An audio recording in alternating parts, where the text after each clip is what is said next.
Gracias, Presidenta. Haré en una sola intervención la presentación de todas mis reservas en el ánimo del debate que tenemos.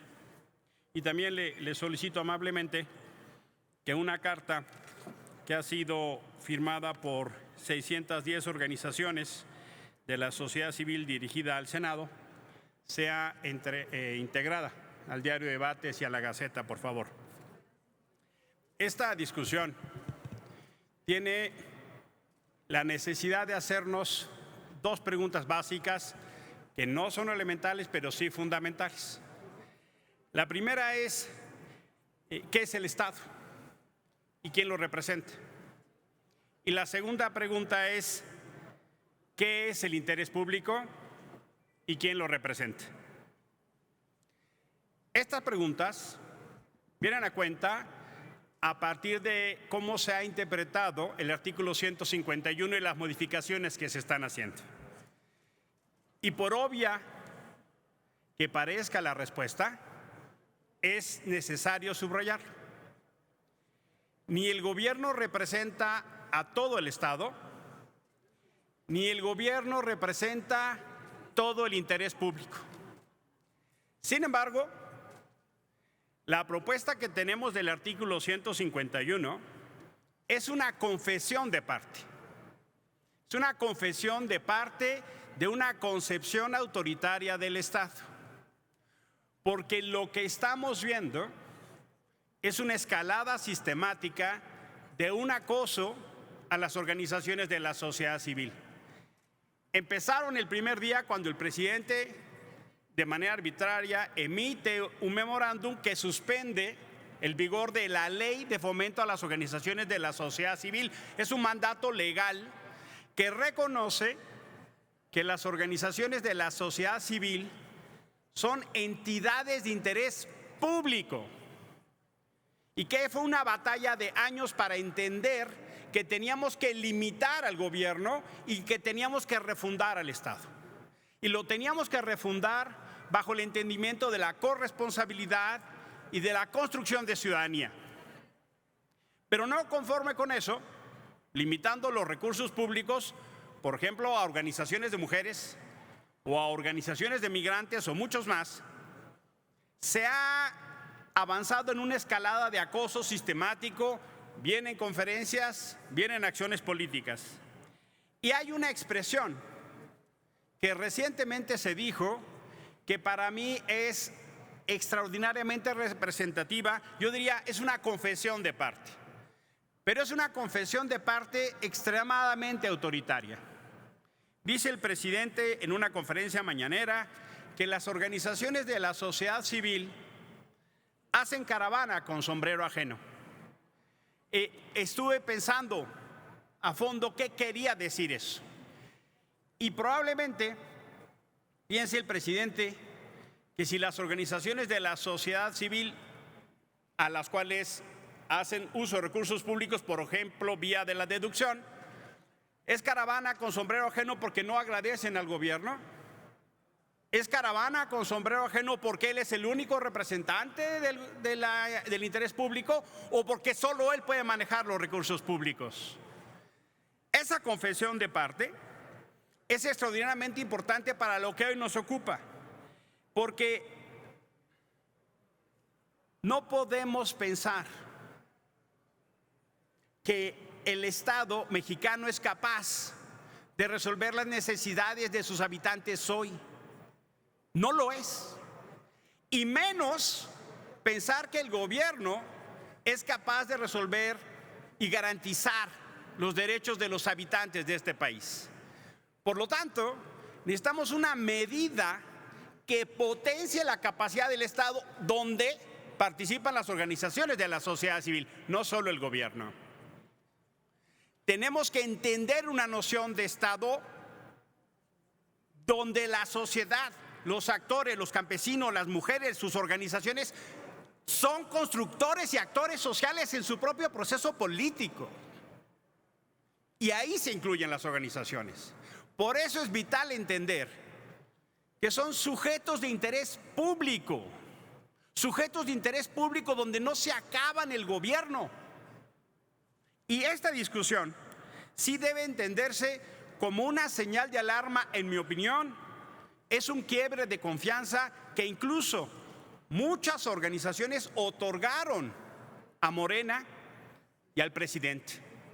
Hay una sistemática alejamiento de las organizaciones de la sociedad civil que entregaron su confianza. Esta fórmula que se hace con el 151 es incluso inconsistente e incongruente con lo que el presidente ha hecho el llamado a la clase media. El presidente ha dicho que él quiere una clase media solidaria, que él quiere una clase media que piense en los demás, que quiere una clase media que tenga capacidad de inclusión. Esa clase media es la que da a las organizaciones de la sociedad civil. Esa clase media solidaria es la que da a los hospitales que atienden a niños quemados. Esa clase media es la que da donativos para atender a las personas más pobres y en condiciones de necesidad. Esa clase media es la que solidariamente construye, mantiene y promueve organizaciones. Esa clase media y muchos otros actores es la que han construido tejido social democrático a través de estas instituciones. Esa clase media que el presidente pone como ejemplo es la que va a ser golpeada con esta medida. Y los datos no son menores. Miren, por cada peso, estoy apelándome a los tiempos del reglamento y presentaré todas mis observaciones. Si tienen alguna duda, no chiflen y pregúntenme. Debatamos con altura, compañeros. Miren, el SAT en los últimos 6 años dejó de recibir por concepto de deducciones 88,000 millones de pesos. Eso dice el SAT. En estos 6 años, las organizaciones de la sociedad civil de estas instituciones de beneficio contribuyeron con 720,000 millones de pesos, 8.10 pesos por cada peso que el SAT dejó de recibir. 8 veces más. ¿Le conviene al Estado mexicano multiplicar la capacidad o disminuir la capacidad? Con esta medida se va a disminuir la capacidad y nos dicen el 90% no será afectado. Entonces, ¿para qué lo hacen? Si hay 7 personas que les preocupan que utilicen para evadir, que fue lo que nos dijo la representante aquí en el Senado, uno se pregunta, ¿y dónde está la UIF? Utilicen el instrumento para lo que es, pero no hagan una ley para la excepción. México es de los países que menos capital social tiene y densidad en organizaciones. Esta medida, en realidad, lo que va a hacer es debilitar aún más esa capacidad. ¿A quién va a afectar? A las organizaciones que trabajan con los sectores más desprotegidos. Entonces, no son las organizaciones, son los grupos en situación de mayor vulnerabilidad. Mencioné solo algunos, pero la lista es grande. Y yo sí quiero resaltar, compañeros, la propuesta que se está presentando en el 151 incluso retoma de las organizaciones de la sociedad civil, del Centro Mexicano para la Filantropía y otras, que son las 610 organizaciones que se dirigen al Senado, con una propuesta de gradualidad. Y no quiero dejar de mencionar, miren, compañeros, tenemos que potenciar la capacidad de articulación del Estado. En salud, en educación, en la lucha contra el hambre, en las personas necesitadas, necesitamos sumar todas las capacidades. Esta reforma lo que va a hacer es debilitar esas capacidades y creo que es un error.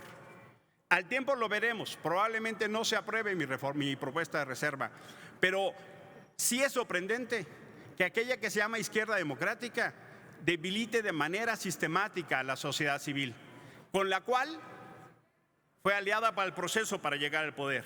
Y termino. La otra reforma que se presenta, la otra reserva, tiene que ver con un incentivo a la construcción de autos eléctricos de fabricación nacional. Hay 5 pequeñas empresas en este país que se están jugando contra las grandes armadoras, construir pequeños modelos que permitan competir contra BMW, contra Toyota, contra Ford. Son pequeñas armadoras. Podemos hacer un esquema de gradualidad en el IVA. 1%, 2% y así en 16 años llegar al 16%. De manera que le demos un incentivo a los autos eléctricos mexicanos. Promovamos la industria nacional y no solo seamos armadoras de las compañías internacionales. Termino, compañeros. Sí pienso honestamente que tenemos que repensar, y no es que lo diga yo, nada más vean lo que dicen las organizaciones de la sociedad civil. Estamos avanzando en una serie de pasos sistemáticos que debilitan el tejido democrático. Debilitar a la sociedad civil no contribuye a la transformación democrática que queremos construir. Por su atención, muchísimas gracias. Gracias, presidente. Gracias.